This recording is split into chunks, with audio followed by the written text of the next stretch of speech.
నెల్లూరు నగరంలోని స్థానిక కలెక్టర్ కార్యాలయం నందు ఆంధ్రప్రదేశ్ బీసీ సంక్షేమ సంఘం రాష్ట్ర అధ్యక్షుడు కేసన శంకర్రావు ఇచ్చిన పిలుపు మేరకు నెల్లూరు జిల్లా అధ్యక్షుడు పలమల శ్రీహరిరావు ఆధ్వర్యంలో కలెక్టర్కు వినతి పత్రం అందజేస్తూ ఎన్డీఏ కూటమి ఎన్నికలలో వాగ్దానమైన బీసీల జనాభా దామాషా మేరకు రిజర్వేషన్లు ఏబీసీడీలుగా వర్గీకరించి అమలు జరపాలని, చట్టసభలలో 33% స్థానిక సంస్థల ఎన్నికలలో 34% అమలు చేయాలని, ఏప్రిల్లో జరగనున్న స్థానిక సంస్థల ఎన్నికలలోపు కుల జనగణన జరపాలని, జనాభా దామాషా ప్రకారం ఎంత ఉన్నాయో తెలియజేయాలని, నెల్లూరులో అసంపూర్తిగా ఉన్న బీసీ భవన్ను వెంటనే నిర్మించాలని, ఈ సమస్యను ముఖ్యమంత్రి దృష్టికి, ప్రధానమంత్రి దృష్టికి తీసుకువెళ్లే విధంగా రాష్ట్ర వ్యాప్తంగా ప్రతి జిల్లా కలెక్టర్కు నేడు ఈ వినతి పత్రం అందజేశామని తెలియజేశారు. ఈ కార్యక్రమంలో షేక్ సలీం, ఖజానా వెంకటశేషి ఆచారి, తరుణ్ సింగ్, నర్మదాబాయ్, ముంగర శైలజ, హారతిబాయ్, వసంత, వెంకటేశ్వర్లు, నెల్లూరు జిల్లా బీసీ సంక్షేమ సంఘం కార్యకర్తలు, నాయకులు అధిక సంఖ్యలో పాల్గొన్నారు. రాష్ట్ర బీసీ సంక్షేమ సంఘం రాష్ట్ర అధ్యక్షులు కేసన శంకర్రావు గారి ఆదేశాల మేర ఈరోజు త్రూఅవుట్ స్టేట్ అన్ని జిల్లాలలో జిల్లా అధ్యక్షులు, ఆంధ్రప్రదేశ్ బీసీ సంక్షేమ సంఘం అధ్యక్షులు ఈరోజు కలెక్టర్ గారికి రిప్రజెంటేషన్ ఇవ్వడం జరిగింది. ఈ రిప్రజెంటేషన్ని అటు మన ముఖ్యమంత్రి గారికి, మన ప్రధానమంత్రి గారికి పంపించాలనేదే ఈ విన్నపం. ఏంటంటే మనకి రేపు ఏప్రిల్లో లోకల్ బాడీ ఎలక్షన్స్ ఉన్నాయి కాబట్టి వాటిల్లో బీసీ రిజర్వేషన్ ఆల్రెడీ 34% ఇస్తామని మన గవర్నమెంట్ ప్రామిస్ చేసింది. అదేవిధంగా చట్టసభల్లో 33% రిజర్వేషన్ ఇప్పిస్తామని, ప్లస్ అట్రాసిటీ యాక్ట్ కూడా పెడతామనే దానిపైన ఈరోజు ఇవ్వడం జరిగింది. కానీ మనం చూస్తే రేపు ఏప్రిల్ అంటే ముందుగానే కుల జనగణన ఇమ్మీడియట్గా చేయాలి, అది సైంటిఫిక్గా ఉండాలి, వాళ్ళ యొక్క ఎకనామికల్ స్టేటస్ మోస్ట్ ఇంపార్టెంట్.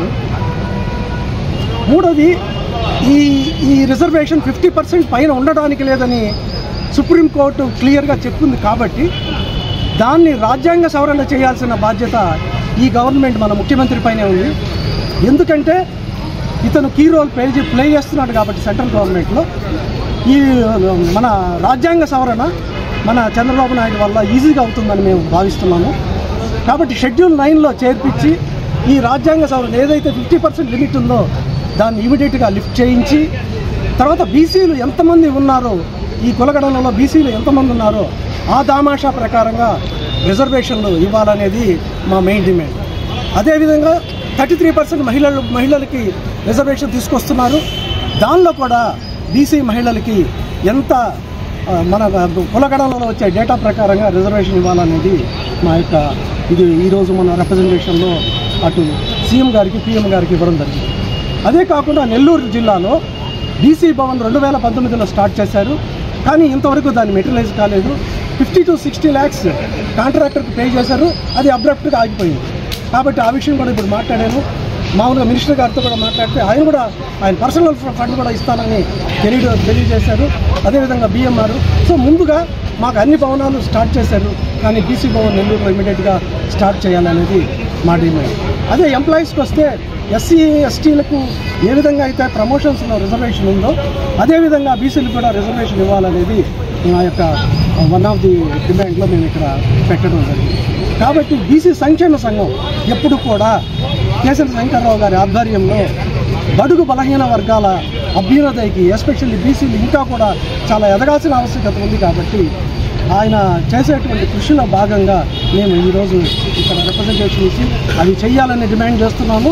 చేస్తేనే మీరు ఇదివరకు చూశారు, ఇదివరకు గవర్నమెంట్ ఉన్నప్పుడు బీసీలకు ఏమాత్రం న్యాయం చేశారో తెలుసు. కాబట్టి వాళ్ళు ఏ విధంగా వాళ్ళు ఇబ్బంది పడ్డారో మీకు తెలుసు. కాబట్టి మీరు బీసీలను ఏ రోజైతే నమ్ముతారో ఆ రోజు ఫుల్ ఫ్లెడ్జ్డ్గా బాగుంటారని ఆశిస్తూ తెలియజేస్తున్నాను. Thank you. శైలజ, నేను బీసీ సంక్షేమ సంఘం మహిళా కార్యదర్శిగా పనిచేస్తా ఉన్నాను.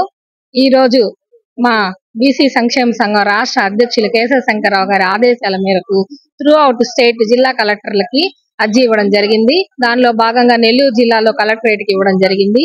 మా అర్జీలో ప్రధాన డిమాండ్ కులగణన జరగాలి. కులగణన జరిగిన తర్వాత బీసీ జనాభా దామాషా ప్రకారం మాకు రిజర్వేషన్ కల్పిస్తూ అది కూడా న్యాయబద్ధంగా ఇవ్వాలి. మాకు ఏబిసిడీలుగా వర్గీకరించి రిజర్వేషన్ కల్పించాలి. ఈ మెయిన్ కాన్సెప్ట్ జరపకుండా స్థానిక ఎలక్షన్లు జరిపించుకుంటే మాకు అన్యాయం జరుగుతుంది. అందుకని ముందర కులగణన చేసిన తర్వాత ఎలక్షన్లు నిర్వహించాలి.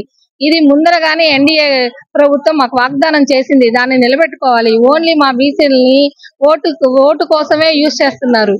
మాకు కొన్ని న్యాయాలు, ధర్మాలు, సామాజిక న్యాయం అనేది మాకు ఉండాలి. దాని ప్రతిపాదికన కులగణన జరిపించాలి. అందులో భాగంగానే నెల్లూరు జిల్లాలో బీసీ భవన్ జరిపించాలి. అదే విధంగా బీసీ మహిళలకి సబ్ కోటా కల్పించాలి. అగ్రకుల మహిళలకే పార్లమెంట్ లో సీట్లు వస్తాయి కూడా. 33% అంటే మహిళలందరూ కలిసిపోతున్నారు. మా బీసీ మహిళలకు సబ్ కోటా కల్పిస్తే గానీ మాకు రాజకీయ అరంగేట్రం అనేది జరగదు. మమ్మల్ని ఇంకా వృద్ధిలోకి తేవాలి. అదే విధంగా పిల్లలకి ఓబీసీ సర్టిఫికేట్లు ఇవ్వడానికి బాధపడుతున్నారు. ఎన్నెన్నో కండిషన్స్ పెట్టి ఆపేస్తున్నారు. అదే ఈడబ్ల్యూఎస్ సర్టిఫికేట్లు మటుకు ఈజీగా వస్తా ఉన్నాయి. వాళ్ళు అడగక ముందే 10% ఈడబ్ల్యూఎస్ ఇచ్చినప్పుడు బీసీ రిజర్వేషన్ ఇవ్వడానికి ఏమి బాధ? మా రిజర్వేషన్ మాకు కల్పించాలి. ఇంతవరకు మా గలమే వినిపించాము. ఇంక మీదట ఎన్నో పోరాటాలు కూడా జరుగుతాయని తెలియజేస్తున్నా.